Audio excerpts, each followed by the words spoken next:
चार गुरु हमारे जीवन में मिलते हैं। पहले नंबर पर है हमारी माँ, माता।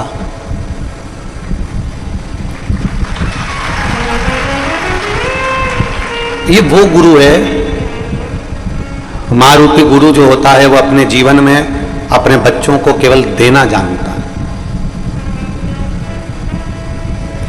माता रूपी गुरु केवल देना ही प्रसन्नता में रहता है।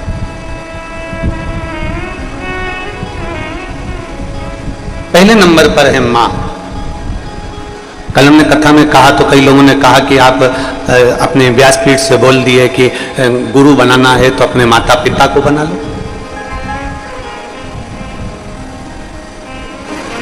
गुरु बनाना है तो अपने किसी घर के सदस्य जो क्रोध से छूटा हुआ हो, अहंकार से छूटा हुआ हो, आसक्ति से छूटा हुआ हो, उसको बना लो।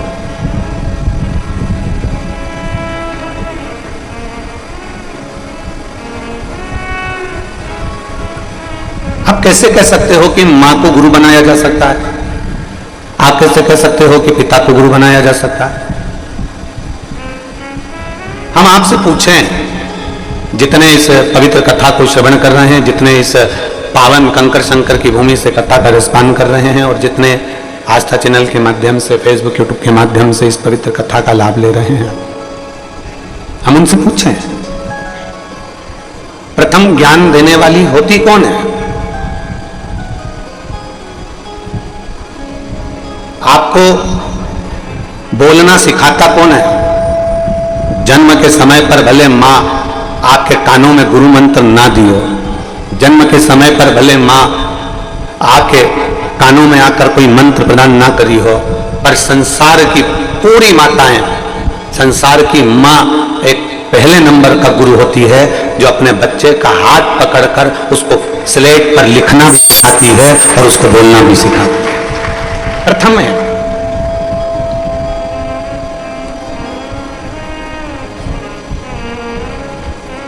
माता रूपी गुरु एक श्रेष्ठ गुरु की गिनती में आते हैं। मां प्रथम गुरु है, मां प्रथम।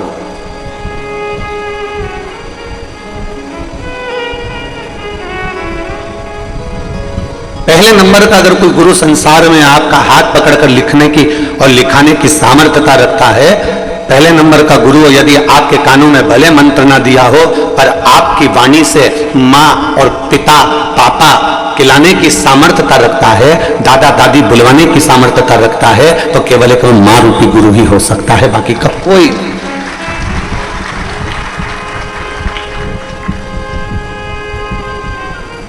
उस माता रूपी गुरु को हम पहचाने, उस माता रूपी गुरु को हम जानने का प्रयास करें।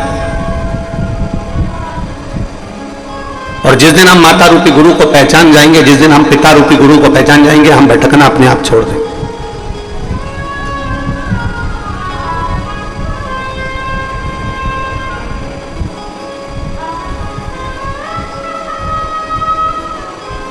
हमने पहले भी एक कथा में कहा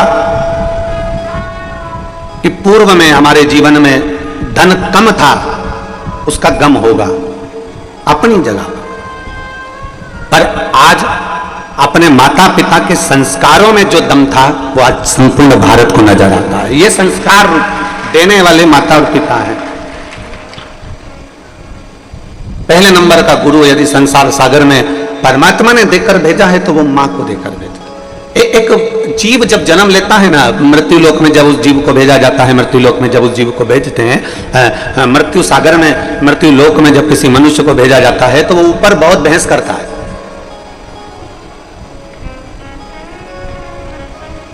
बहुत बहस करता है वो ऊपर। वो कहता है कि मैं नीचे कैसे जाऊं, मुझे तो चलना भी नहीं आता, मुझे खाना नहीं आता, मुझे सोना नहीं आता, मुझे जागना नहीं आता, मुझे कुछ भी नहीं आता, तो मैं मृत्यु लोक में जाऊं तो जाऊं कैसे, मैं जाऊं कैसे?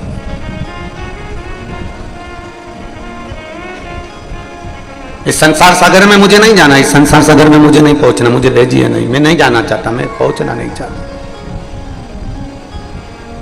क्या करूंगा मैं मृत्यु लोक में जाकर? वहां मेरा कोई ना कोई है ही नहीं। मैं जाऊंगा तो मुझे घर कहां पर बनाना है, मुझे रहना कहां पर है, कितना खाना है, मुझे भोजन कौन लाएगा, मेरे लिए नौकरी कौन करेगा, मेरे लिए जॉब कौन करेगा, मेरे लिए काम कौन करेगा, मेरे पास भरण पोषण का कोई तैयारी नहीं है, मेरे पास सोना चांदी नहीं, हीरा पन्ना नहीं, मेरे पास में गाड़ी बंगला नहीं, मैं तो किसी को पहचानता भी नहीं हूं पृथ्वी पर, फिर मैं नीचे जाऊं तो जाऊं कैसे?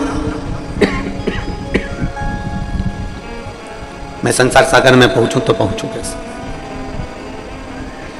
भगवान ने उस जीव को बुलाया और परमात्मा ने उस जीव को बुलाकर कहा कि तुझे मृत्यु लोक में जाने में संकोच नहीं करना है। मैंने तेरे भोजन की व्यवस्था कर दी है, मैंने तेरे रहने की व्यवस्था कर दी है, मैंने तेरे पानी पीने की व्यवस्था कर दी है, मैंने तेरे लिए प्रॉपर्टी की व्यवस्था कर दी है, मैंने तेरे लिए गाड़ी की व्यवस्था कर दी है, मैंने तेरे लिए जमीन जायदाद कपड़ा जेवर सोना चांदी सब की व्यवस्था कर दी। फिर परमात्मा से जीव ने फिर पूछा, ऐसा संसार में ऐसा पुण्यवान जीव कौन है जो मुझे खाना भी खिला देगा, बिना नौकरी के मुझे पानी भी पिला देगा, बिना सर्विस के मुझे सोना भी दे देगा, बिना सर्विस के मुझे चांदी भी दे देगा, बिना सर्विस के मुझे प्रॉपर्टी भी दे देगा, बिना सर्विस के मुझे जमीन जायदाद सब दे देगा, ऐसा फरिश्ता संसार में कौन होगा? तो भगवान कहते हैं जब किसी जीव को जन्म देता हूं ना, उससे पहले माता और पिता रूपी फरिश्ते को मैं पृथ्वी पर जन्म दे देता हूं, वो सब कुछ तुम्हें दे देगा।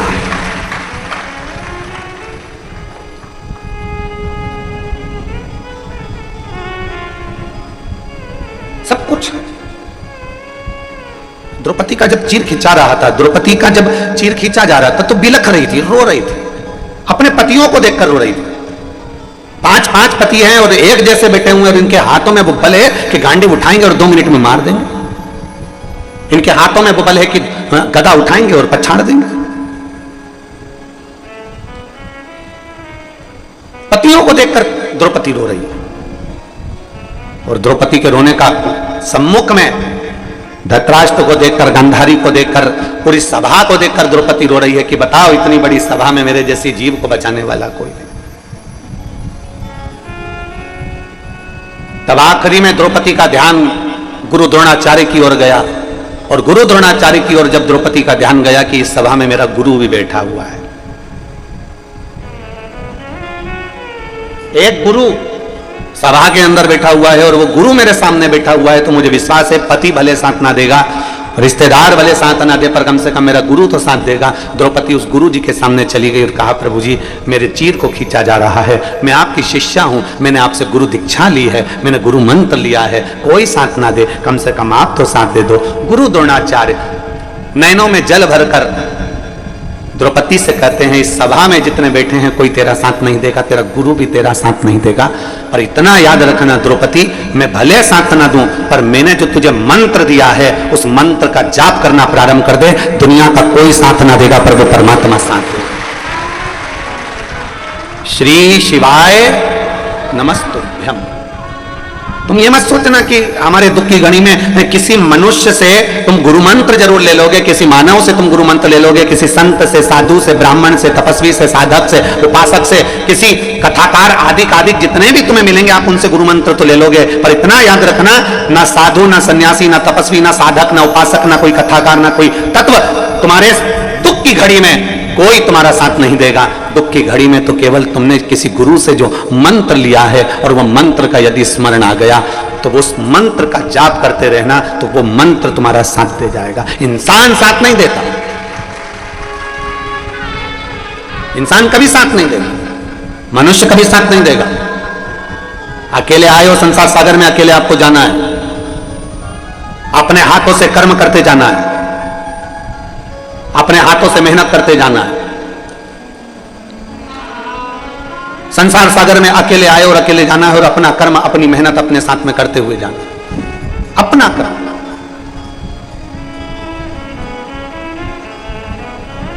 पर हमारी आदत ये हो गई है कि हम दुनिया के आश्रित हो गए, आश्रित।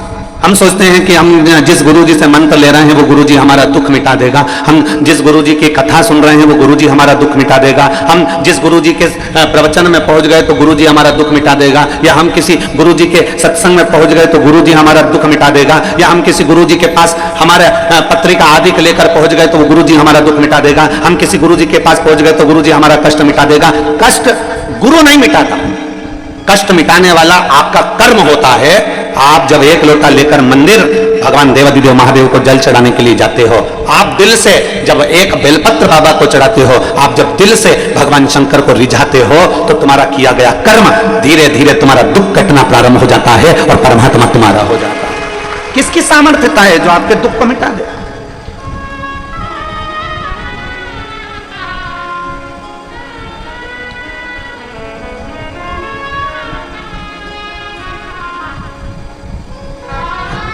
रामकृष्ण परमहंस जी को, स्वामी विवेकानंद जी के गुरु को बहुत बड़ी बीमारी हो गई थी, कैंसर जैसा रोग हो गया था, कैंसर जैसा रोग।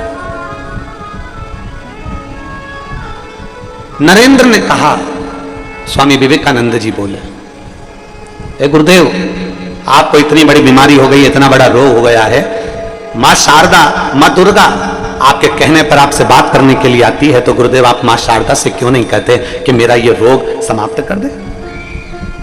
जब इतनी बड़ी बीमारी आपको हो गई है तो मां शारदा से क्यों नहीं कहते? भारत की भूमि के ऐसे संत रामकृष्ण परमहंस जी थे, भारत की भूमि के ऐसे संत चैतन्य महाप्रभु जी थे, भारत की भूमि के ऐसे संत श्रीमद वल्लभाचार्य जी थे, भारत की भूमि के ऐसे संत श्री रामानुजाचार्य जी थे, भारत की भूमि के ऐसे संत श्री निम्बार्काचार्य जी थे, भारत की भूमि के ऐसे संत तुकाराम जी थे, भारत की भूमि के ऐसे संत श्री रविदास जी थे, भारत की भूमि के ऐसे संत श्री कबीरदास जी थे, जिनके सामने परमात्मा आकर खड़ा हो जाता था और कभी उन्होंने इस बात का ढिंडोरा नहीं पीटा कि मेरी भगवान से बात होती है, भगवान मेरा कहना मानते।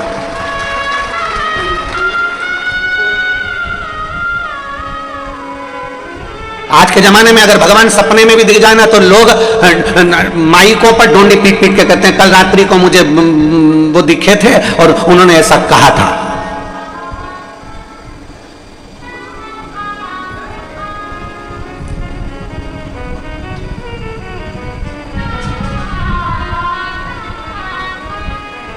आज के समय में अगर जरा सा भी भगवान का दीदार हो जाए तो लोग डोंडी पीट कर कहते हैं कि मुझे सपने में। और आप लोग खुद अपना व्हाट्सएप चलाते हो, कई बार व्हाट्सएप पे आपने एक पत्र पढ़ा होगा कि वहां के महाराज को सपने में 2 सांप दिखे, उन्होंने ऐसा किया वैसा किया, फिर कहा कि ये मैसेज को 5 जन को भेज, नहीं तो तेरा बुरा कर दूंगा। बोलो बोलो, सही है कि गलत है? अरे बोलो तो जम के, सही है। सपने में उनको दिखा और उन्होंने डोंडी पीटना चालू करा कि ये 5 लोगों को भेज, नहीं तो तेरा बुरा करना प्रारंभ कर दूंगा। अब भगवान ने सपने में ये भी बोला था कि जो मैसेज नहीं पढ़ेगा या नहीं भेजेगा तो उसका बुरा हो जाएगा। ये हम भ्रम में जी रहे हैं। एक आडंबर हमारे साथ में लगा दिया गया है, एक हमारे साथ में एक नाटक लगा दिया गया है कि तुम्हें कैसे डराया जाए।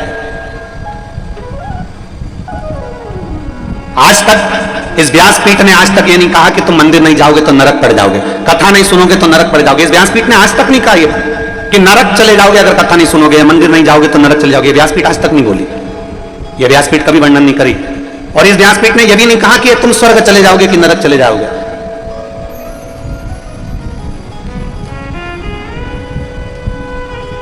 क्योंकि जिंदा व्यक्ति वहां तक जाता नहीं है और मरने के बाद कोई बताने आता नहीं है। कौन आया? जिंदा व्यक्ति वहां तक जाता नहीं है और मरने के बाद कोई बताने आता नहीं है कि मुझे एसी का रूम मिला कि डनलप का गद्दा मिला, मुझे कैसा भवन मिला, कैसा भोजन मिला, चांदी की थाली में भोजन मिला, कि बहुत सारी अप्सराएं मुझे पंखा झेल रही थी, कि मुझे बहुत सुंदर रथ में बिठाया गया, सिंहासन पर बिठाया गया, मुझे बहुत सारा भोजन कराया गया। ये कोई बताने के लिए संसार में नहीं आया। वापिस आकर किसी ने नहीं बताया कि मैं नरक में मैंने ये देखा कि स्वर्ग में मैंने ये देखा, कोई बताने वाला नहीं था। जिंदा गया नहीं और मरा आकर बताया नहीं। इसलिए शिव महापुराण की कथा में अमरनाथ की गुफा में माता पार्वती जी ने शंकर जी से पूछा था, भोले बाबा आप हमें बताइए कि बैकुंठ क्या है और नरक क्या है, इसका वर्णन आप हमें करिए। अमरनाथ जी की गुफा में माता पार्वती जी भगवान शिव से कहती हैं कि आप हमें बताओ नरक और स्वर्ग का भान क्या है। शंकर भगवान ने एक शब्द में, क्योंकि शंकर आडंबंगे हैं, शिव आडंबर नहीं जानते, शिव दिखावा नहीं जानते, उन्होंने एक शब्द में सारी बात को समाप्त कर दिया। पार्वती जी कहती हैं आप हमें बताओ स्वर्ग और नरक का भेद क्या है। शंकर भगवान ने कहा पार्वती संसार में रह रहे हो, घर में रह रहे हो, परिवार में रह रहे हो, भर पेट अगर भोजन कर रहे हो, अच्छे कपड़े पहन रहे हो, अच्छे मकान में रह रहे हो, सब घर के लोग तुम्हारा कहना मान रहे हैं, तुम्हारी इज्जत तुम्हारे घर में है, और तुम्हारे मांग में सिंदूर, हाथ में चुड़ला, पांव बिछोड़ी, और बड़े प्रेम से आनंद के साथ आप अपनी जिंदगी जी रहे हो। आप बुजुर्ग भी हो गए तो घर के पोता पोती आपका सम्मान कर रहे हैं, घर के लोग आपका आदर कर रहे हैं। सुनो पार्वती, घर में भरपेट भोजन कर रहे हो, अच्छे से सो रहे हो, भरचक नींद हो रही है, अच्छी जिंदगी जी रहे हो, तो ये समझ लेना कि तुम स्वर्ग में निवास कर रहे हो, यही स्वर्ग पृथ्वी पर है। और सुनो पार्वती, नरक का भान भी मैं तुम्हें करा देता हूं। नरक किसको कहा जाता है? जिस घर में 4 लोग रह रहे हैं, जिस घर में 8 लोग रह रहे हैं और दिन भर क्लेश की जिंदगी जी रहे हैं, दिन भर विवादों में घिरे हुए हैं, दिन भर क्लेश में घिरे हुए हैं, जरा जरा सी बात में जहां क्लेश उत्पन्न हो जाता है, समझ लेना पार्वती कि नरक में क्या दुख देखोगे, वो दुख तुम्हें संसार सागर में नजर आता है। इसलिए पार्वती, स्वर्ग भी यही है और नरक भी यही। अरे मत बुरे कर्म कर बंदे, वरना पछताएगा, भगवान की आंखों से तू बच नहीं पाएगा, तू बच नहीं पाएगा। अरे ओ अज्ञानी मत कर नादानी, अरे ओ अज्ञानी मत कर नादानी, तेरे कर्म का फल भी तू ही पाएगा, जैसा किया तूने तेरे आगे आएगा। मत बुरे कर्म कर बंदे, वरना पछताएगा, भगवान की आंखों से तू बच नहीं पाएगा, तू बच नहीं पाएगा। तेरा स्वर्ग भी यही है और तेरा नरक भी यही है।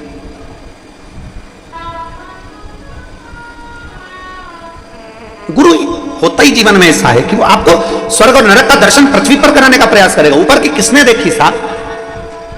द्रौपदी से कह दिया गुरु द्रोणाचार्य ने, उस प्रभु का जाप कर, प्रभु का जाप करो, प्रभु को भजो। गुरु द्रोणाचार्य ने यह नहीं कहा कि मेरे चरण पकड़कर बैठ जा, गुरु द्रोणाचार्य ने यह नहीं कहा कि मेरे चरणों में आकर बैठ जा।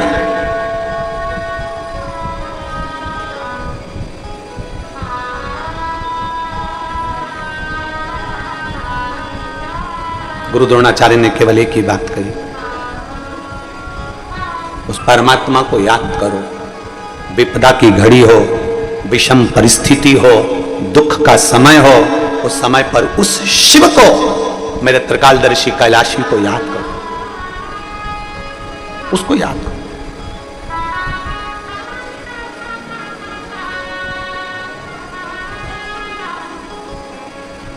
और जिस दिन आपने मेरे देवादिदेव महादेव का स्मरण कर लिया दुख के समय में, तकलीफ की घड़ी में, उस दिन शिव आपके सम्मुख में होगा, शंकर आपके पास में, शिव। और अंत समय प्रभु आना पड़ेगा, वचन दिया तो निभाना पड़ेगा। आए ना आए प्रभु कुटुंब कबीना, अंत समय प्रभु आना पड़ेगा, वचन दिया तो निभाना पड़ेगा। वो गुरु अपना चरण नहीं पकड़ाया,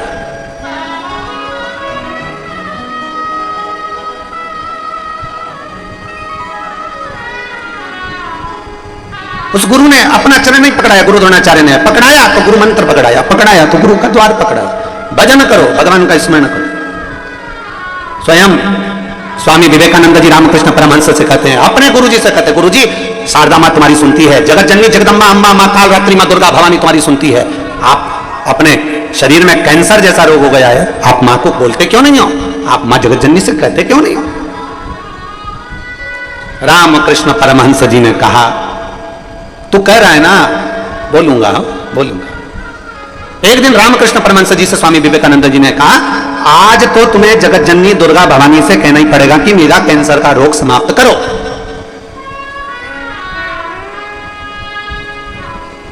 कमरे में बंद कर दिया रामकृष्ण परमहंस जी ने दरवाजा, बैठ गए। स्वामी विवेकानंद बाहर बैठे हुए थे, उनको लगा आज मेरे गुरुजी बोलेंगे मां से। मां शारदा सामने प्रकट हो गई। जगत जननी दुर्गा भवानी ने रामकृष्ण परमहंस से पूछा, बेटा ए बाबू, रामा, रामकृष्ण, ए बाबू। रामकृष्ण परमहंस जी नेत्र बंद कर बैठे थे, आंखों से नीर बह रहा था। स्वामी विवेकानंद बाहर बैठे हुए इंतजार कर रहे हैं, आज मेरे गुरु की बीमारी ठीक हो जाएगी। आंख से आंसू बह रहे रामकृष्ण परमहंस के। और मां जगत जननी ने पूछा, बाबू तू रो रहा है? बाबू तेरी आंख में जले? राम, ए रामकृष्ण, ए बाबू, तेरी ये शारदा ने, तेरी ये मां ने आज तक तेरी आंख में आंसू नहीं देखे हैं, आज तू रो रहा है? रामकृष्ण परमहंस जी ने कहा, मां आज एक शिष्य के लिए गुरु आपसे बात करने आया है। शिष्य कहता है कि मेरी बीमारी समाप्त हो जाए, पर मां वो तो शिष्य है, गुरु का भला सोचता है। पर मां मैं तो इतना कहना चाहता हूं, अगर आज मैं अपने कर्म का भोग नहीं भोगा तो मुझे दूसरा जन्म लेकर फिर भोगना पड़ेगा, फिर भोगना। मां मेरे भाग्य में जो दुख लिखा है वो तू देते रहना मना नहीं है, पर मां इतनी कृपा करना कि तेरी भक्ति में मेरा मन लगा रहे और मेरी बीमारी का भी मुझे भान ना हो, बस इतनी करुणा कर देना।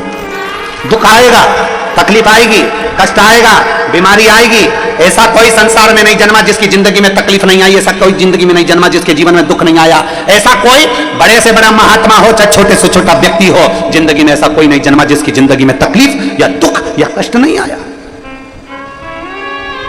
बस उस दुख की घड़ी में आप परमात्मा पर एक लोटा जल चढ़ाते रहो, महादेव को एक लोटा जल चढ़ाते रहो, जिससे वो दुख की घड़ी निकलती चली जाए। तुम्हारा ध्यान उस दुख में ना जाए, तुम्हारा ध्यान उस तकलीफ में ना जाए। एक पत्र आया है, उस पत्र में एक मां ने लिखा कि मेरी बेटी की आंख के नीचे एक छोटी सी सफेद लाइन हो गई। बेटी का जीवन, लड़की का जीवन, मेरी बेटी की आंख के नीचे सफेद लाइन हो गई। सफेद लाइन जब आंख के नीचे रही तो धीरे धीरे धीरे धीरे वो सफेद सफेद सफेद करते करते पूरा चेहरा उसका सफेद होने लगा, बीमारी फैल गई। उसने पत्र में लिखा, जरा देखिएगा।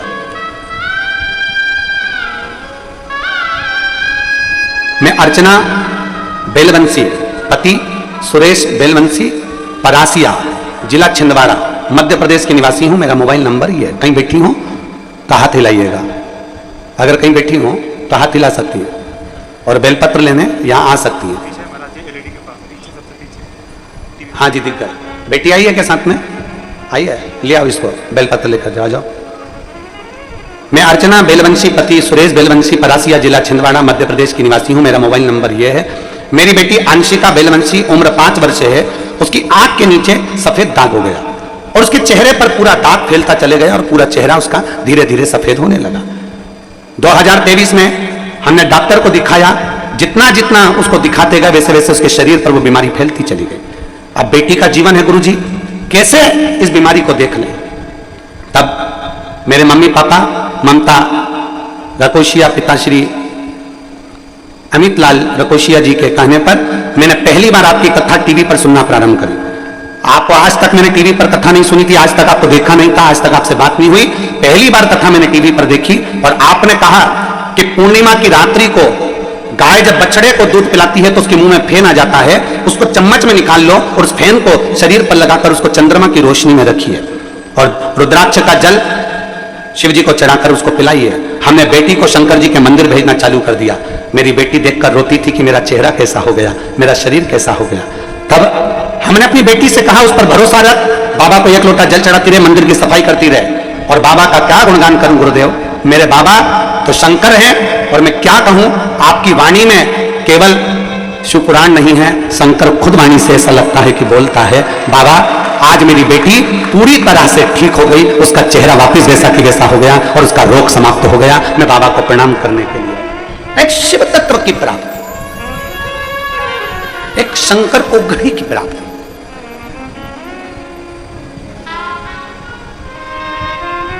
हम जब शिव को अपना मान लेते हैं और शंकर को अपना जान लेते हैं। हम जब शिव को अपना मान लिए, शंकर को जब हमने अपना जान लिया, वो एक लाइन आप और हम हमेशा गुनगुनाते रहते हैं, रिश्ता तेरा मेरा सबसे प्यारा, रिश्ता तेरा मेरा सबसे प्यारा, तू मेरा बाबा मैं हूँ तेरा लाला, मैं हूँ तेरा लाला, तू मेरा बाबा मैं हूँ तेरा लाला, मैं हूँ तेरा लाला। एक विश्वास, एक भरोसा,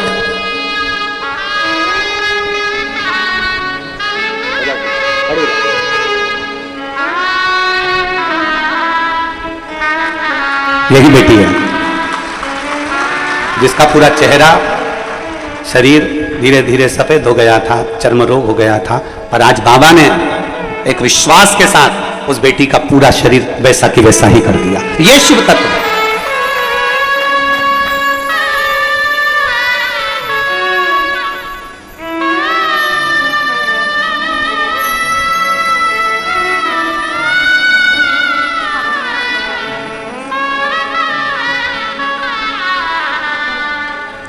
प्रणाम करो।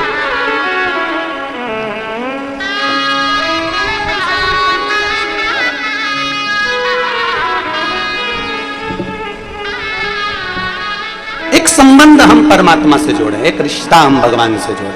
हमें इंसान से रिश्ता नहीं जोड़ना है।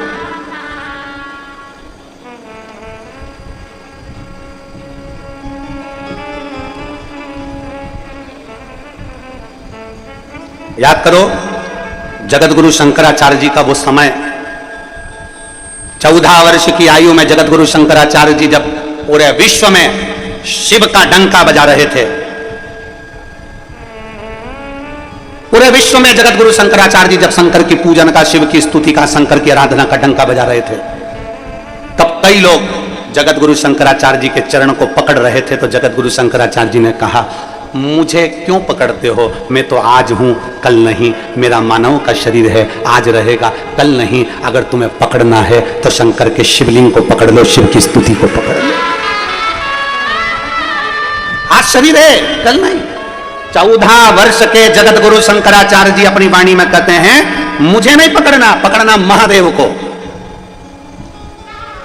मुझे नहीं पकड़ना, पकड़ना शंकर को, मुझे नहीं पकड़ना, शंकर पकड़ना है शिव को, मुझे नहीं पकड़ना, पकड़ना है शंकर के दरवाजे को। हमसे कोई संबंध आपका नहीं है, संबंध परमात्मा से बनाइए। एक असली गुरु जो होता है ना, एक सही गुरु जो होता है ना, वो आपको यही मार्ग बताएगा। हमारे पास में नहीं, हमारे चरण पकड़ना नहीं, पकड़ना तो मेरे देव अधिदेव महादेव के चरण पकड़ना। जब दुख की घड़ी आएगी तो वो परमात्मा तुम्हारा साथ देगा। और अंत समय प्रभु आना पड़ेगा, वचन दिया तो निभाना पड़ेगा। आए ना आए प्रभु कुटुंब कबीरा, अंत समय प्रभु आना पड़ेगा, वचन दिया तो निभाना पड़ेगा। अंत समय प्रभु आना पड़ेगा। एक शिव पर भरोसा करिए, एक उगड़ी पर भरोसा करिए। मां शारदा कह रही है, मां जगतजननी दुर्गा भवानी कह रही है, मां आद्य शक्ति कह रही है, रामा तेरी आंखों में चले। ए बाबू क्यों रो रहा है, क्यों रो रहा है? रामकृष्ण परमहंस जी कहते हैं, मां बस एक आस ले लिए बैठा हूं, एक आस। क्या आस है तेरी, बोल। रामकृष्ण परमहंस जी कहते हैं, ये जो रोग मिला है ना, बस तुम्हारी भक्ति में इतना डूबा रहूं कि ये रोग मुझे मालूम ना पड़े। शिव जी के मंदिर में जब एक लोटा जल चढ़ाने जाओ, शंकर जी से अपने मन की बात कहते समय ये जरूर कहना कि अगर दुख की घड़ी आए तो परमात्मा इतनी कृपा जरूर करना कि वो दुख मुझे याद ना आए, तेरी भक्ति में इतना रमा रहूं, मैं तेरे भजन में इतना रमा रहूं। मुझे याद ना आए ये सब, ये दुख मेरे सम्मुख में याद ना आए।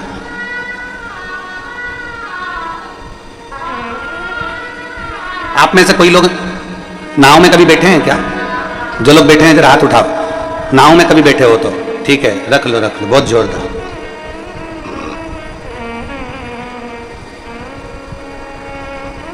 पतवार देखिए, नाव खेने वाली, अरे बोलो तो जम के, देखिए कितनी होती है? 2। एक क्यों नहीं होती? अगर एक पतवार से नाव को खेओगे, नाव पार उतर जाएगी क्या? वहीं की वहीं गोल गोल गोल गोल घूमती रहेगी, पार नहीं उतरेगी।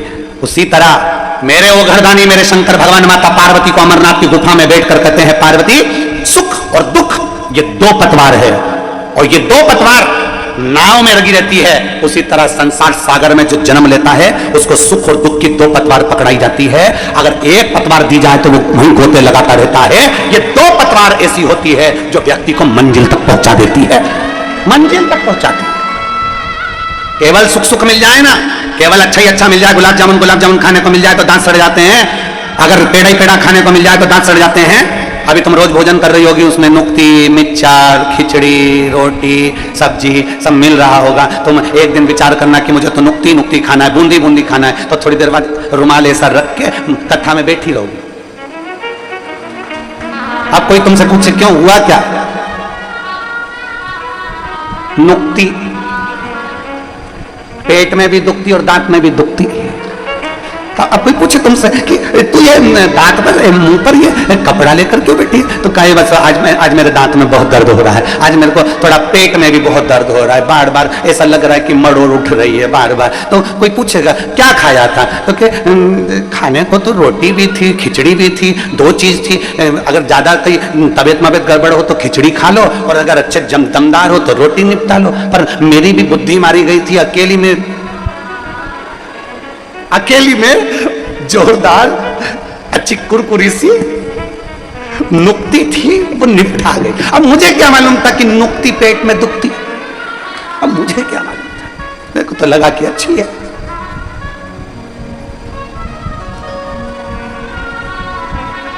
अब मैं तो खा गई।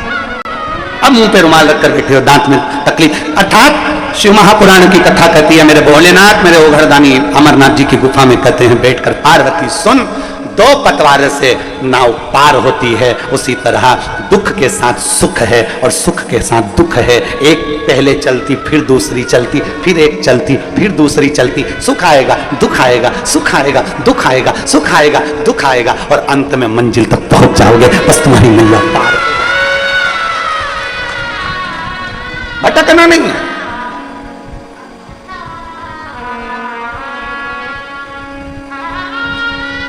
भटकना नहीं।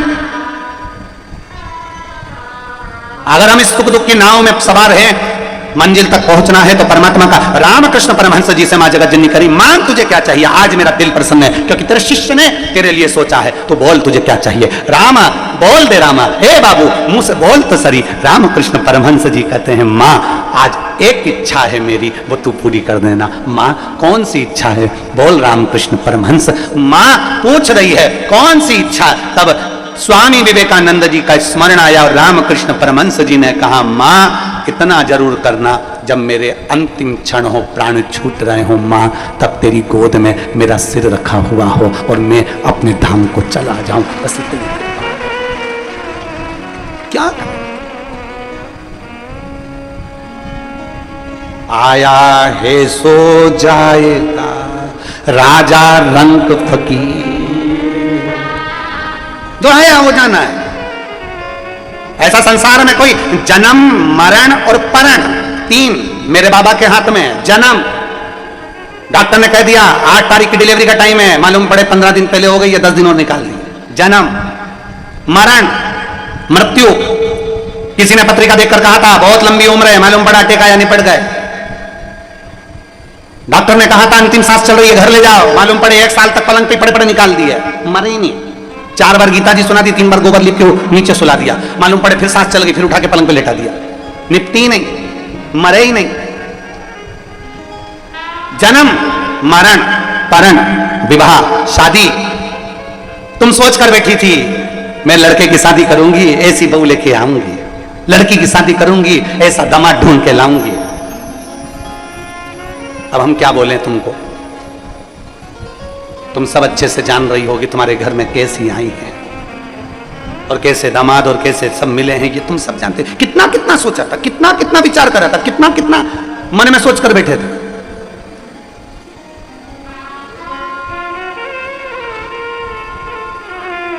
पूर्ण करने वाला देवाधिदेव महादेव, जन्म मरण और परण तीन मेरे महादेव के हाथ में है। कब जन्म होना है, कब मृत्यु होना है, कब शादी होना है, ये महादेव जानते हैं। तुम कितना ही विचार कर लो, यहाँ जाऊंगी या पूजन करा दूंगी, वहां जाऊंगी वो पूजन करा दूंगी, जल्दी से ब्याह हो जाएगा, ऐसा कर दूंगी वो ब्याह हो जाएगा, ऐसा कर लेंगे तो वो ब्याह हो जाएगा। सारी दुनिया का काम कर लिया, सब कुछ कर कर देख लिया, तब आखिरी में एक काम कर कर देखो, मेरे देवाधिदेव महादेव को एक लोटा जल चढ़ाकर अशोक सुंदरी का स्पर्श कर कर देखो, बाबा विवाह भी करा दे। एक पत्र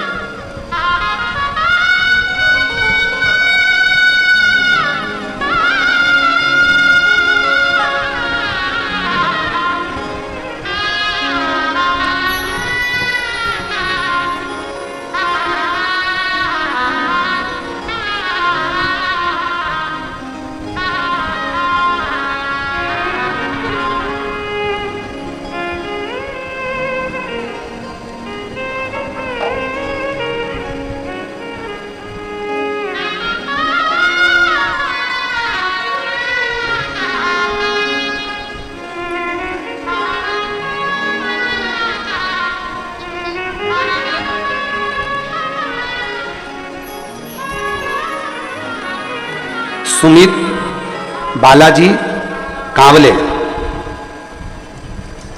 लातूर से हैं। कहीं बैठे हो तो हाथ हिला सकते हैं। आप ही हैं? श्री शिवाय नमस्तुभ्यं। बेटा आया है जिसकी नौकरी लगी, वो नहीं आया? आ जाओ, एक बेलपत्र लेकर चले जाओ। आइए, हम लातूर से आए हैं, आपको कहना चाहते हैं मेरे बच्चे की नौकरी नहीं लग रही थी। बच्चा भगवान पर भरोसा नहीं करता था, किसी बाबा पर भरोसा नहीं करता था मेरा बच्चा। तब मैंने अपने बेटे से कहा कि तू एक बार शिव मंदिर जाना चालू कर, शंकर को एक लोटा जल चढ़ाना चालू कर। मेरा बेटा कहता है मां क्या शिव जी को जल चढ़ाने से नौकरी लग सकती है? तू मेहनत कर। वो सियोर वाला महाराज कहता है इतनी मेहनत करो और शंकर को फिर आखिरी में एक बेलपत्र उस पर शहद लगाकर बाबा को विनय कर जा, जरूर सफलता मिलेगी। और मेरे बेटे ने मेरा कहना माना, एग्जाम देने गया, मेहनत कर कर, अच्छा लगन लगाकर और बेलपत्री पर शहद चढ़ाकर आज मेरा बेटा गवर्नमेंट में सिविल इंजीनियरिंग के पद पर नियुक्त हो गया। मैं बाबा को धन्यवाद देता हूं। यह शिव तत्व है। एक भीतर से एक विश्वास की जागरूकता होना चाहिए, अपने भीतर एक विश्वास की जागरूकता उत्पन्न। कहते हैं ना, थोड़ी मेहनत हाथ की, जम के बोलो आप भी हमारे साथ, थोड़ी मेहनत हाथ की, बाकी की कृपा कुबेरेश्वर नाथ की, बाकी की कृपा वही कर।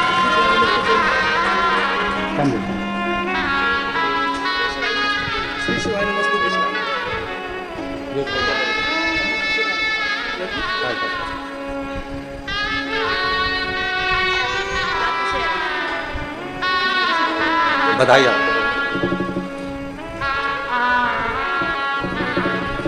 थोड़ी मेहनत, जम के बोलो जरा, हाथ की, बाकी की कृपा भोले नाथ। मेहनत आपको करना है, परिश्रम आपको करना है, संघर्ष आपको करना है, पर बाकी का जो संघर्ष करो, जो मेहनत करो, मेरे शंकर के भरोसे पर कर लो, फिर आगे बढ़ लो। मेरा भोलेनाथ आपका हाथ पकड़कर पार कर ही देगा। थोड़ी मेहनत हाथ की, बाकी की कृपा भोले नाथ की। बाकी की कृपा करने वाला वो भोले भंडारी है, भोलेनाथ।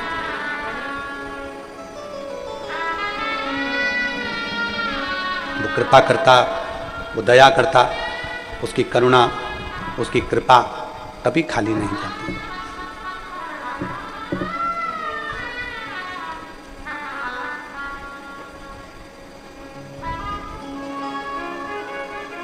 उसकी कृपा, मां इतनी करुणा जरूर करना कि अंत समय तेरी गोदी में निकले, ये कृपा है। पट खुला, दरवाजा खुला, स्वामी विवेकानंद जी अंदर आए, गुरु जी के चरण पकड़कर कहा, आज मैं बड़ा खुश हूं। रामकृष्ण परमहंस जी मुस्कुरा दिए। सच्चा संत जो होता है ना, उसके चेहरे की हंसी कभी समाप्त नहीं होती। सच्चे संत के चेहरे की हंसी कभी समाप्त नहीं होती।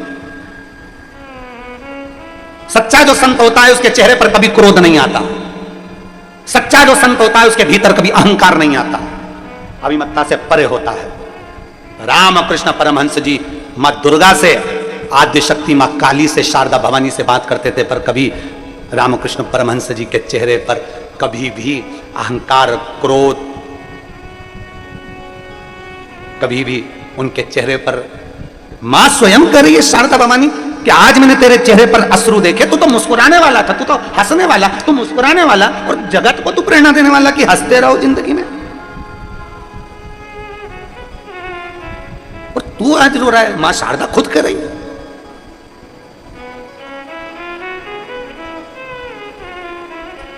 हे राम, तो आज रामकृष्ण परमहंस जी आज स्वामी विवेकानंद जी ने जैसे चरण पकड़े मुस्कुरा रहे हैं। नरेंद्र ने पूछा, स्वामी विवेकानंद जी ने पूछा, गुरुदेव आज मैं बड़ा खुश हूं। स्वामी विवेकानंद जी ने पूछा, क्यों आज इतनी प्रसन्नता तेरे चेहरे पर है? स्वामी विवेकानंद की, नरेंद्र तेरे चेहरे पर इतनी प्रसन्नता है, किस बात की प्रसन्नता है? क्योंकि आज मेरे गुरु का रोग समाप्त हो गया, मुझे उसकी प्रसन्नता है। आज मेरे गुरु का रोग समाप्त हो गया, मुझे उसकी प्रसन्नता है। रामकृष्ण परमहंस जी मुस्कुराकर बोले, रे नरेंद्र, ओ नरेंद्र। रामकृष्ण परमहंस जी मुस्कुराकर बोले, मां आई थी, मैंने बात भी करी थी, और मैंने तेरा बोल भी दिया था, शिष्य के कहने पर यहां आया हूं। पर नरेंद्र, मैंने मां से अपने रोग की मुक्ति नहीं मांगी, मैंने मां से केवल मांगा तो इतना मांगा कि मेरी दुख की घड़ी में तेरा भजन करता रहूं और वो दुख मुझे याद ना आए, बस इतनी कृपा कर देना। ऐसा कौन जिसके जीवन में दुख ना आए? ऐसा कौन जिसके जीवन में तकलीफ ना आए? ऐसा कौन जिसके जीवन में कष्ट ना आए? तुम कितना बड़ा भी अगर मिनिस्टर है, कितना बड़ा भी मंत्री, संतरी, कलंतरी, कितना बड़ा भी पदाधिकारी, चाहे वो बड़े से बड़े ओहदे पर बैठा हो, चाहे वो कलेक्टर हो, एसपी हो, चाहे वो आईएएस ऑफिसर बनकर बैठा हो, चाहे कितने बड़े भी ओहदे पर बड़े से बड़ा ऑफिसर बनकर बैठा हो, चाहे बड़े से बड़ा मिनिस्टर बनकर बैठा हो, चाहे एक छोटे से छोटा गरीब से गरीब व्यक्ति से लेकर बड़े से बड़ा साधु संत सन्यासी तक क्यों ना है, उसकी जिंदगी में भी दुख आता जरूर है। क्योंकि जो जन्म लेता है उसको दो पतवार पकड़ा कर भेजा जाता है, दो हाथ देकर भेजा जाता है कि ये दो पतवार सुख और दुख की है, इस पतवार से तुम्हें पार होना है। सुख भी आएगा, दुख भी आएगा, सुख में भूलना मती और दुख में शंकर को कभी भूलना मती, बस इतना याद रख ले।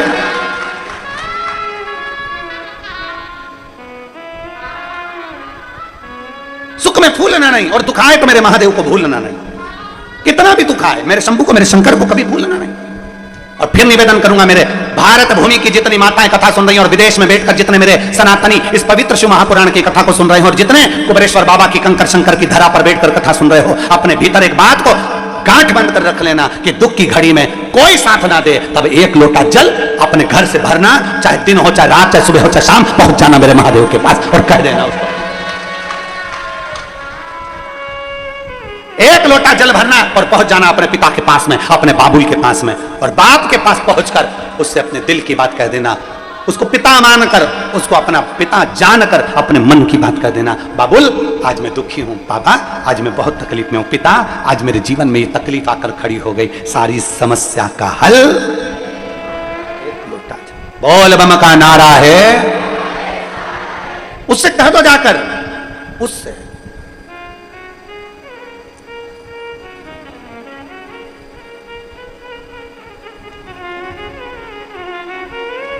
और जब कहोगे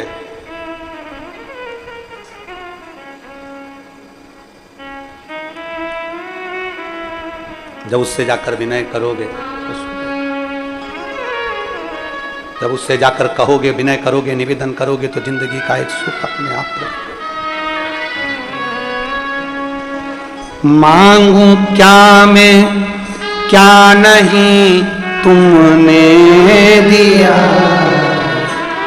मांगू क्या मैं क्या नहीं तुमने दिया, मुझको तुमने ना कहीं झुकने दिया,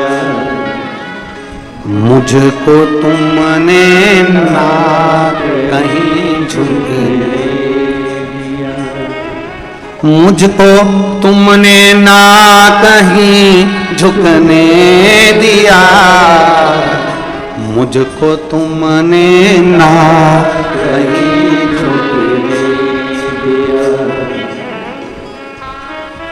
क्या मांगे? उससे बस कह सकते हैं,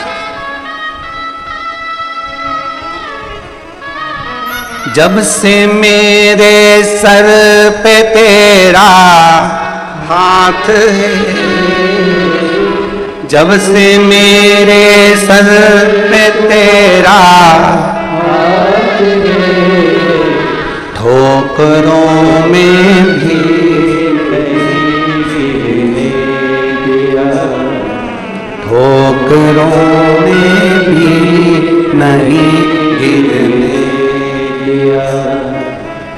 मांगू क्या मैं क्या नहीं तुमने दिया, मांगू क्या मैं क्या नहीं तुमने दिया, मुझको तुमने ना कहीं झुकने दिया, मुझको तुमने ना कहीं झुकने। ये शिव औघड़ी है, उसके चरणारविंद का रज, उसके चरणों की प्रीति आपको आपकी मंजिल तक पहुंचा देती है। एक प्रीत अपने भीतर शिव को पाने की रखिए, शिव को पाने।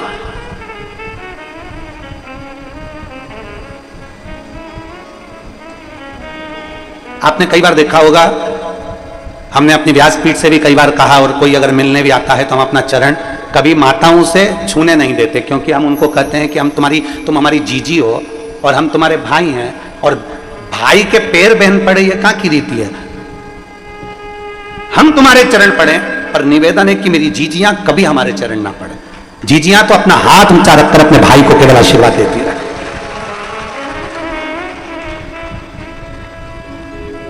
और अगर चरण पकड़ना है तो किसी संसार के लोगों के नहीं, चरण पकड़ना है तो किसी संसार के व्यक्ति के नहीं। अपने सास ससुर के चरण पकड़ो, अपने पति के चरण पकड़ो, अपने माता पिता के चरण पकड़ो, और चरण पकड़ना है तो मेरे महादेव के चरण पकड़ दो, इसके सिवा किसी के मत।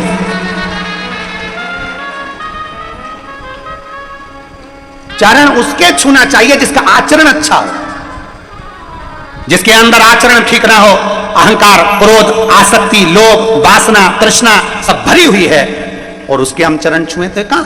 चरण जिसका आचरण अच्छा है उसके चरण पकड़े जाते हैं, जिसका आचरण ही ठीक नहीं, कहीं अहम, कहीं क्रोध, कहीं आसक्ति, कहीं वासना, कहीं तृष्णा, कहीं लोभ, सब भरा पड़ा हुआ है, और उसमें चरण पकड़े जाएं तो वो श्रेष्ठता नहीं।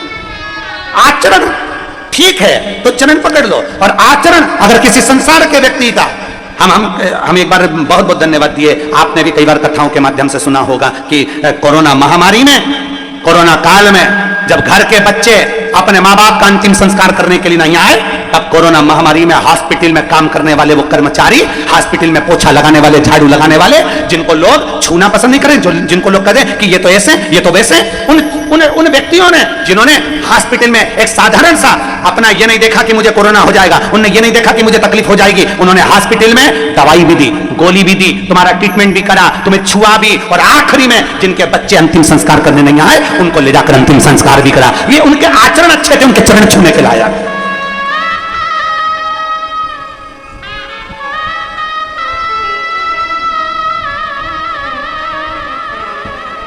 जिनके आचरण ही अच्छे नहीं, उनके क्या चरण छुए?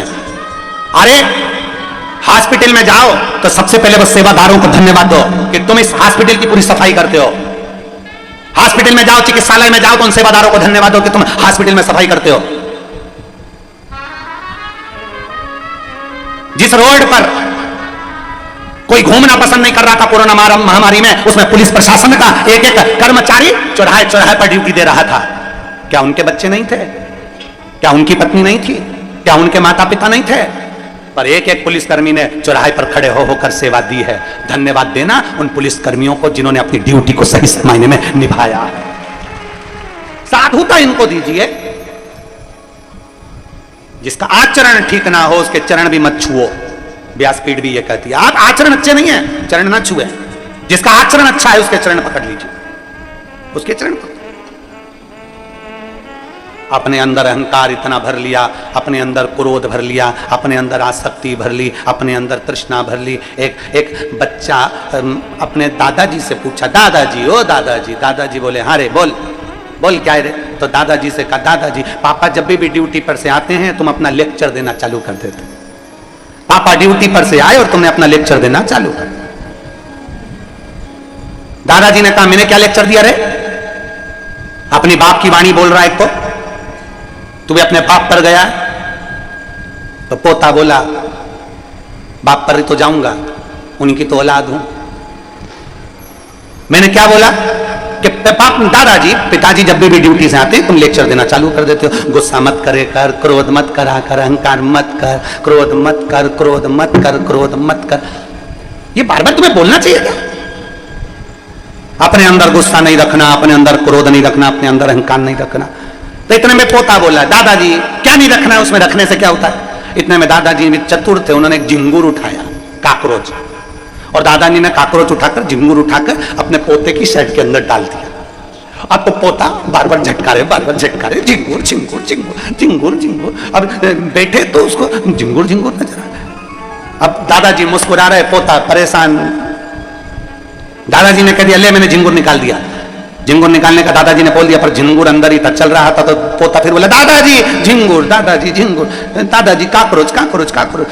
बहुत देर तक फिर दादाजी ने उसके सामने झिंगुर को निकालकर पटका।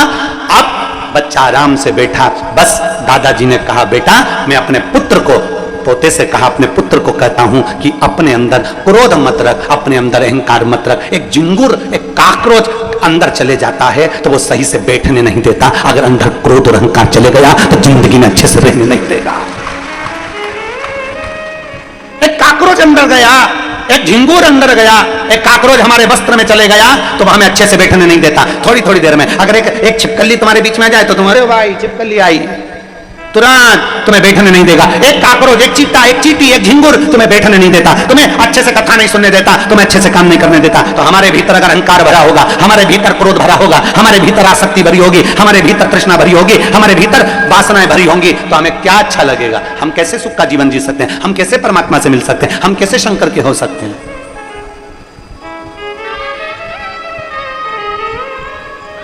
कैसे? आंधियों में भी बाबा ये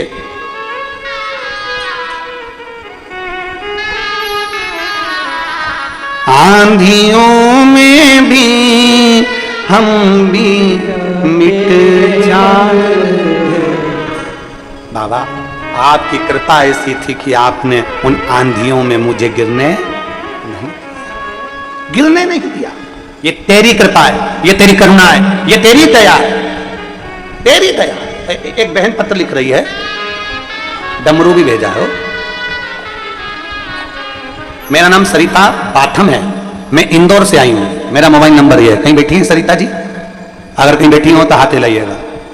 मेरा नाम सरिता बाथम है, मैं इंदौर से आई हूं, मेरा मोबाइल नंबर ये है। दोनों हाथ हिलाओ। हाँ दिख गए, ठीक है, ऐसा हाथ हिला दो। आ जाओ, एक बेलपत्र ले जाना चाहिए।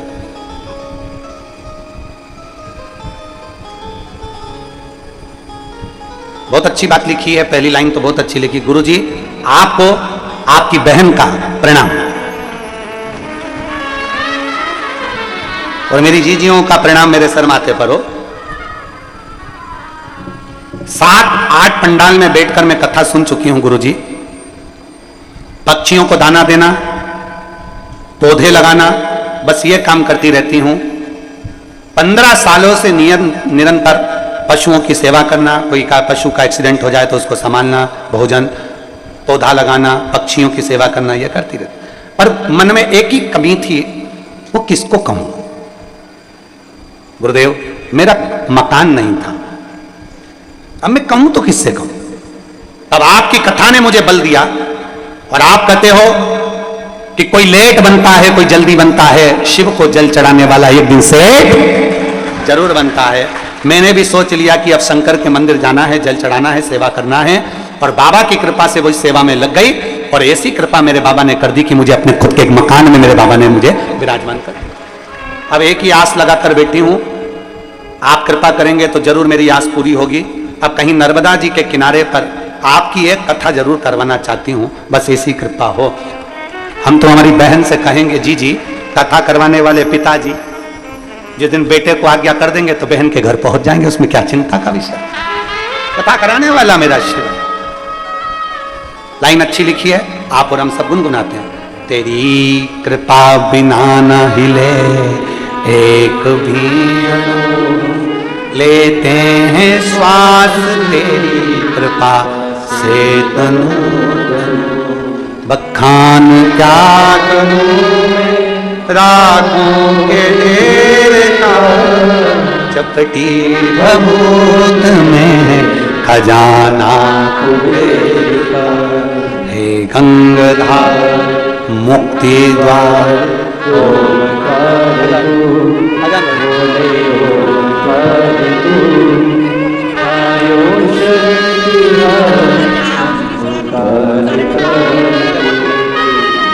बता रही हैं मेरी पोती बोलती नहीं थी, अब बाबा की कृपा से उसकी वाणी भी चालू हो गई और श्री शिवाय नमस्तुभ्यम से बोलना पड़ा।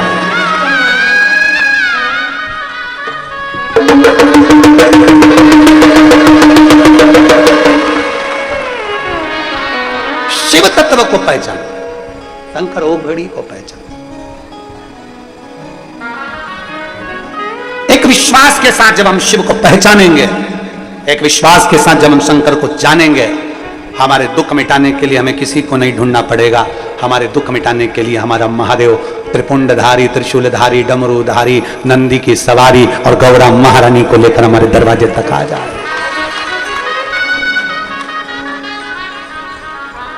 आएगा महाराज।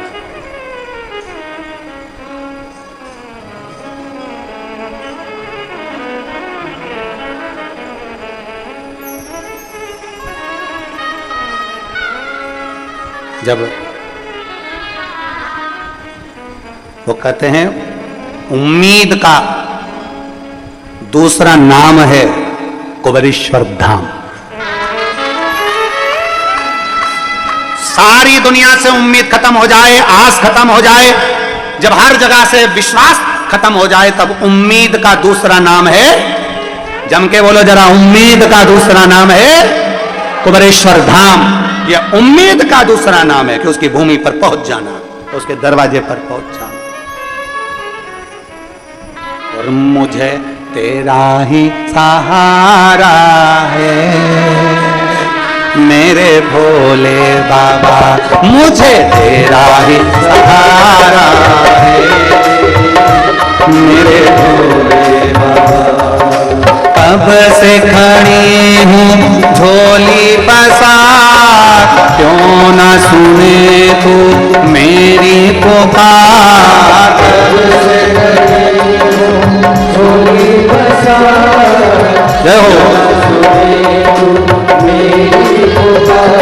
तो कब से खड़ी हूँ झोली पसार, क्यों न सुने तू मेरी पुकार। कब से खड़ी हूँ झोली पसार, क्यों न सुने तू मेरी पुकार। मुझे तेरा ही सहारा है मेरे भोले बाबा, मुझे तेरा ही सहारा है मेरे भोले बाबा।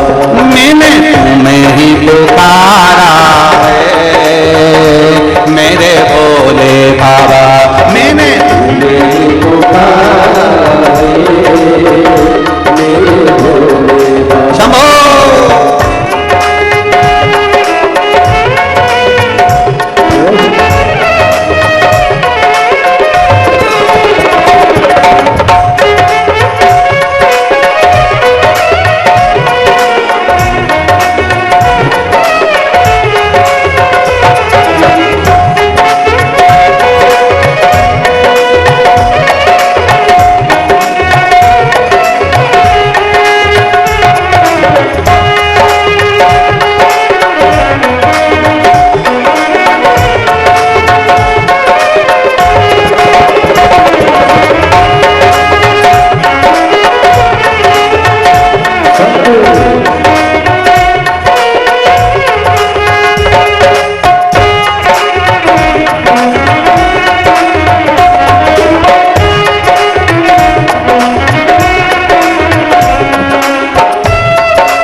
लोग अपने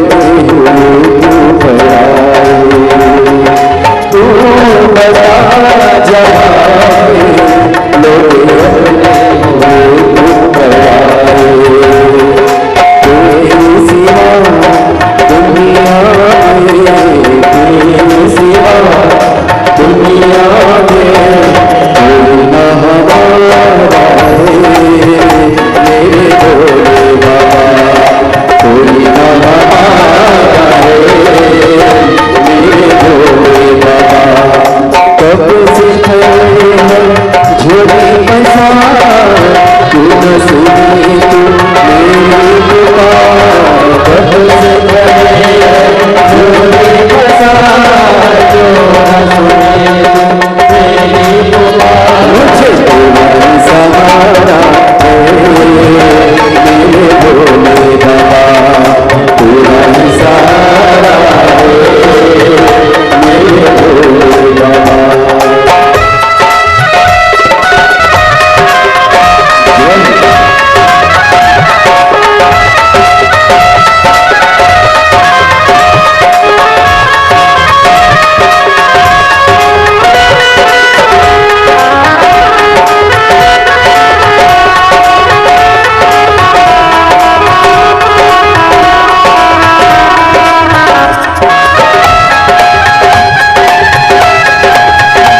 से खड़े हैं झोली पसार, तू न सुनी तू मेरी पुकार। कब से खड़े हैं झोली पसार, तू न सुनी तू मेरी पुकार। मुझे कोई सहारा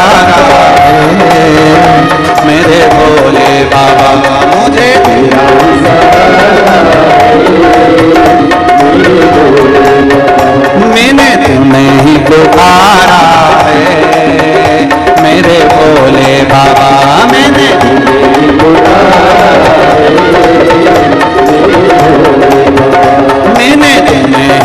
सहारा मेरे भोले बाबा।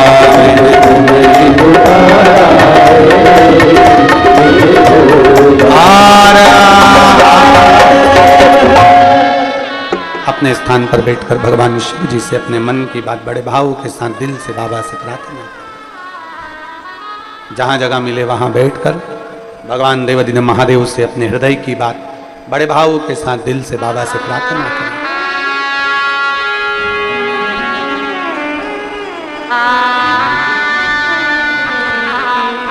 विचार करिए जरा, कंकर शंकर की पवित्र भूमि और शिव महापुराण की कथा,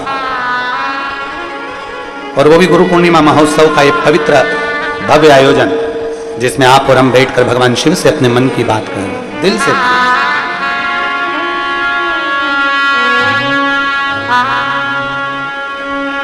श्री शिवाय नमस्तु श्री शिवाय नमस्तु श्री शिवाय नमस्तु श्री शिवाय नमस्तु श्री शिवाय नमस्तु भोला सब दुख काटो ओ भोला सब दुख काटो शिव शंकर जप तेरी माला भोले बाबा जप तेरी माला भोला सब दुख काटो ओ भोला सब दुख काटो वेश मंगल मंगलकारी वेश है मंगल मंगलकारी शमशान वासी हमारा शमशान वासी हमारा ओ भोला सब दुख काटो ओ भोला सब दुख काटो।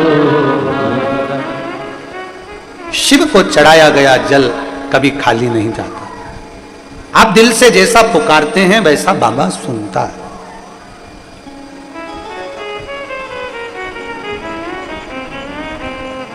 रामकृष्ण परमहंस जी ने अपने शिष्य के कहे अनुसार मां जगत जननी से कहा तो सही, बोला पर दुख समाप्त करने का नहीं, ये कहा कि दुख में आपकी याद बनी।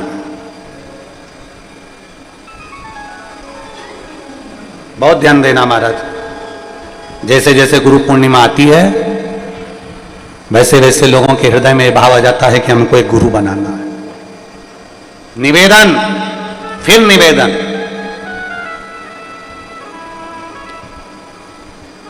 शिव से बड़ा संसार में कोई गुरु नहीं हो सकता, शंकर से।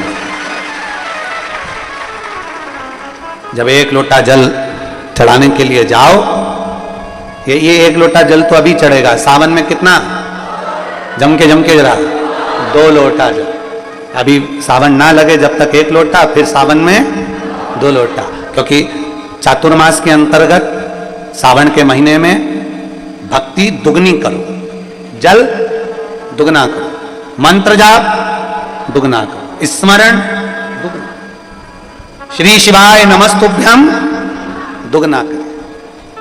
किसी भी शंकर के मंदिर में जाओ, अपन तो जप रहे हैं, बीच में एक आध बार जरा जम के मंदिर में भी श्री शिवाय नमस्तुभ्यम, अपन तो जप रहे हैं, साथ में 10 लोगों के कान में भी अगर मंत्र पहुंच गया तो आपका भी जीवन कल्याण और उनका भी जीवन। जपो और कंकर शंकर की धरा पर आयो, पवित्र भूमि कुबेरेश्वर धाम पर आए हो तो एकांत में बैठकर कहीं अगर आप लोग जहां विश्राम करते हो वहां पर अपने बैठ गए और बाबा का मंत्र जाप जितना 108 बार तो प्रयास करा करो कि बोला करो। करते हो? जम के तो बोलो जरा, करते हो ना? पक्का यहाँ आए हो ना तो अपन को करना क्या है?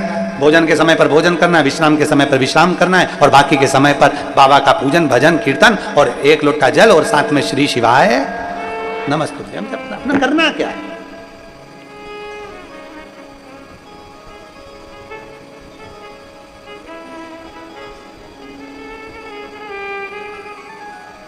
केवल 1 लोटा जल का स्मरण करो और शिव भक्ति में रमे रहो। जो नहीं जान सकता भगवान की विरल भक्ति को वो नहीं जानेगा, और जिसके हृदय में चित्तवृत्ति में भक्ति बैठ गई वो समझ गया कि शंकर की भक्ति का फल क्या, शिव भक्ति में है क्या। ब्रह्मदेव जैसे कि श्री शिवाय नमस्तुभ्यम। पूज्य गुरुदेव का आगमन हो चुका है। गुरुदेव व्यासपीठ पर मंचासीन हो चुके हैं। आप सबकी तरफ से व्यासपीठ को नमन करते हुए हम सबके प्रिय, हम सबके लाडले ठाकुर कल्लू जी महाराज के चरणों में नमन करते हुए परम सत्य परम आदरणीय विश्वविख्यात पूज्य गुरुदेव के पावन चरणों को नमन करते हुए और आप सभी शिव भक्तों के चरणों में नमन करते हुए सुंदर आज कथा के दूसरे दिवस में हम सभी प्रवेश करेंगे। देखिए, निश्चित ही ये हम सभी का सौभाग्य है कि गुरु पूर्णिमा महोत्सव के इस पावन उपलक्ष्य में हम सभी को भगवान भोलेनाथ की ये सुंदर अलौकिक दिव्य कथा श्रवण करने का जो शुभ अवसर प्राप्त हुआ है। निश्चित ही बाबा भोलेनाथ की ही कृपा होती है इस जगत में, जब भी इस दुनिया के सारे कार्य होते हैं। और आप सभी को ज्ञात है किस प्रकार से सभी व्यवस्थाएं श्री विठलेश्वर सेवा समिति के सानिध्य में सुचारू रूप से चल रही हैं। हम और आप मिलकर बाबा भोलेनाथ की सुंदर अलौकिक दिव्य कथा का भरपूर आनंद ले रहे हैं और बाबा के चरणों में अपने मन को लगा रहे हैं, अपने हृदय को लगा रहे हैं। देखिए, सत्संग श्रवण करने से क्या लाभ होता है यह हम सभी को जान लेना चाहिए। एक संत के पास में रोज उनके शिष्य हुन जाते थे और वे संत उनको अध्ययन कराते थे, लेकिन एक बार उनको एक शिष्य बड़ा ही चिंतित दिखा, बड़ा ही गहन अध्ययन में दिखा।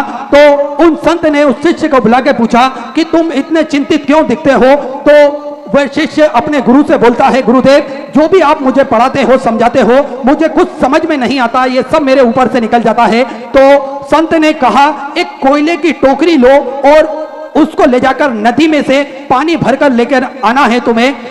वो शिष्य सोचने लगा कि टोकरी में पानी कैसे भराएगा, पर गुरु का आदेश था तो इसलिए मानना जरूरी था। वो कोयले की टोकरी लेकर गया और नदी से जल भरकर लाने का प्रयास करता, लेकिन कुछ दूरी पर ही आता था कि उसका पूरा पानी निकल जाता था। वह पुनः बार बार यही प्रयास करने लगा, लेकिन वो थक के हार के गुरु के पास पहुंचा। गुरुदेव, ये टोकरी में पानी नहीं भरा जा सकता, इसलिए मैं थक गया हूं, तो यह टोकरी में पानी भरा नहीं सकता है, यह असंभव कार्य है।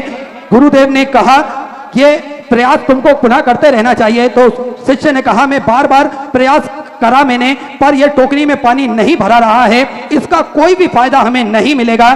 तो गुरु ने कहा, फायदा कैसे नहीं मिलेगा? टोकरी की तरफ देख लो, टोकरी साफ हो चुकी थी, बार बार पानी में जाने के बाद में टोकरी साफ हो चुकी थी।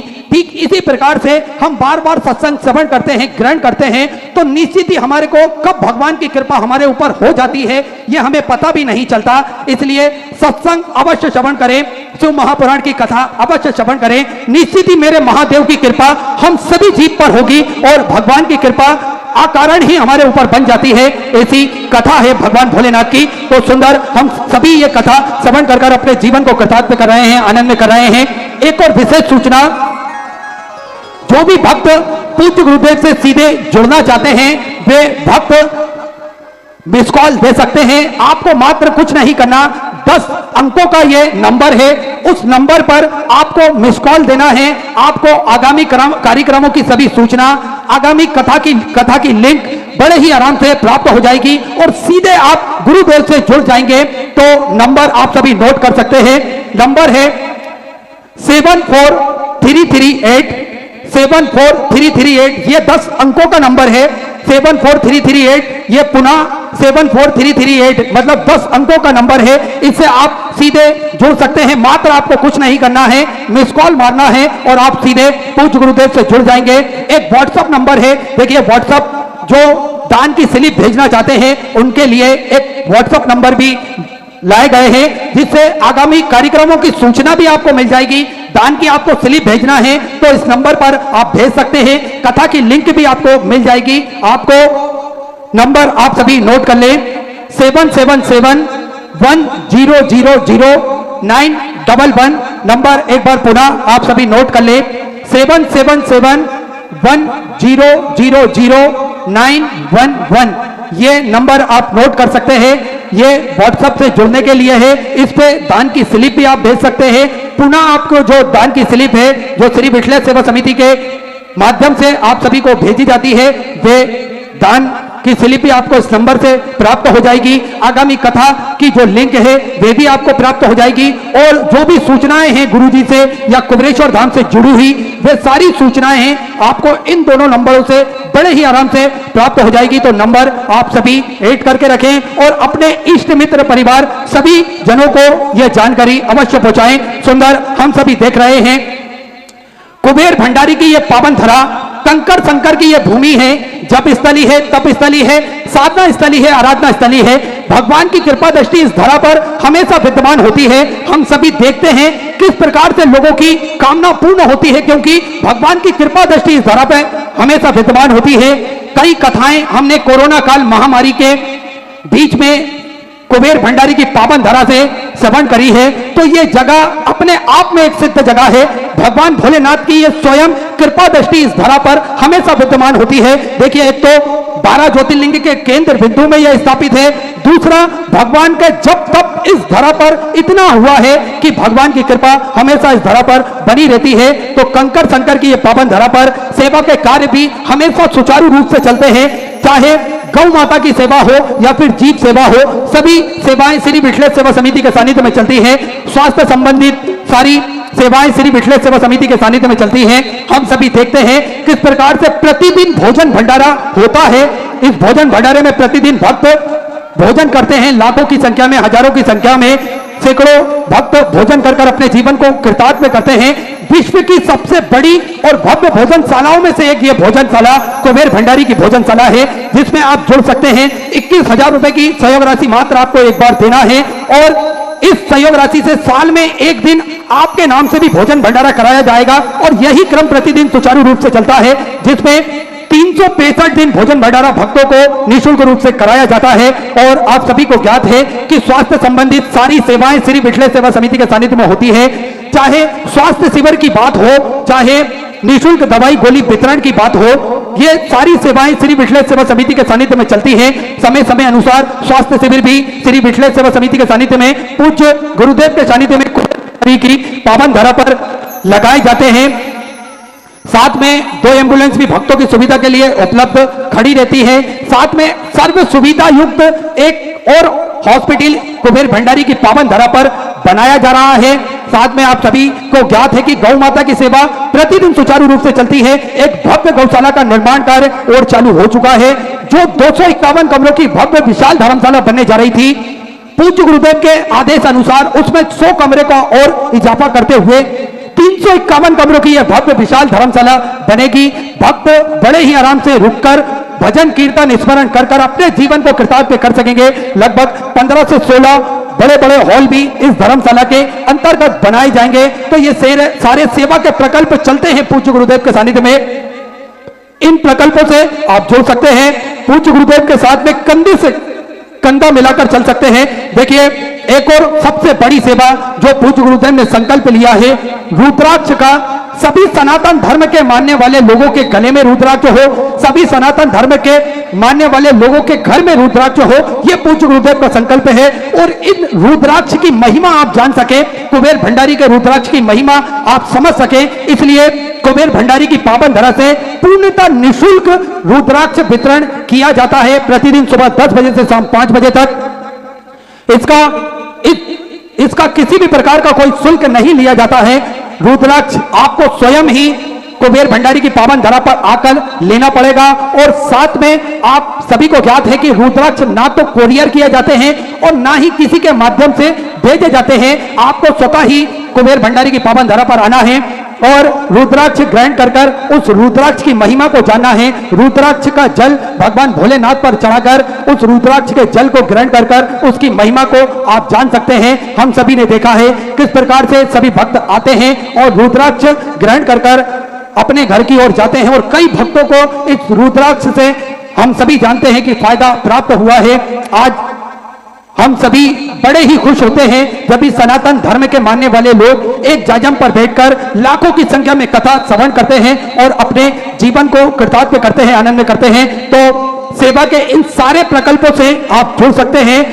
पूज्य गुरुदेव के साथ में कंधे से कंधा मिलाकर आप चल सकते हैं। तो जो भक्त अपनी स्वराशि श्री विठलेश्वर सेवा समिति को समर्पित करना चाहते हैं, सहयोग समर्पित करना चाहते हैं, वे टीवी स्क्रीन पर श्री विठलेश्वर सेवा समिति के 2 अकाउंट नंबर एक्सिस बैंक का और सेंट्रल बैंक ऑफ इंडिया का चल रहा है। दोनों में से किसी भी अकाउंट में अपनी स्वराशि आप जमा कर अपना नाम जो अपना पर आपको बताया गया है उस व्हाट्सएप नंबर पर आप भेज सकते हैं। आइए सीधे हम सभी व्यासपीठ की समय में चलते हैं। पूज्य गुरुदेव के साथ में सुंदर आज दूसरे दिवस की कथा हम सभी श्रवण करेंगे। जय जय श्री राधे, हर महादेव, श्री शिवाय नमः।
दयाल की जय। श्याम सुंदर श्री यमुने महारानी की, काशी विश्वनाथ भगवान की जय। गौरा महारानी की जय। श्री गणेश जी महाराज की जय। सरस्वती माता की जय। गणपति सरकार की जय। कुबेरेश्वर महादेव की जय। महाकालेश्वर भगवान की जय। ओंकारेश्वर भगवान की जय। संत सतगुरुदेव माता की जय। चिंतामन श्री गणेश जी महाराज की जय। श्री हनुमान जी महाराज की जय। संत सतगुरुदेव माता की जय। चिंता संतान संतान प्रधान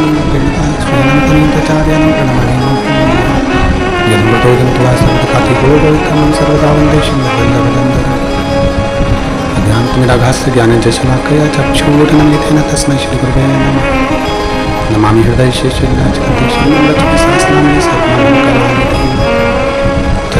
चतुर्भीष्व चतुर्भीष्व चतुर्भिस्तभाषजायते पंचधा हृदय।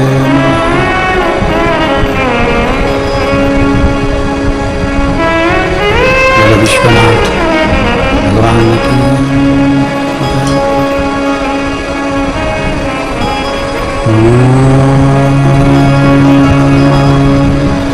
नमः शिवाय।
नमः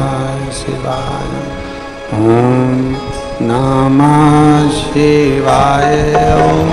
नमः शिवाय।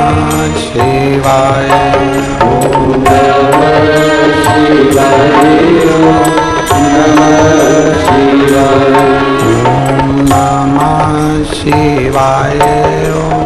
नमः शिवाय।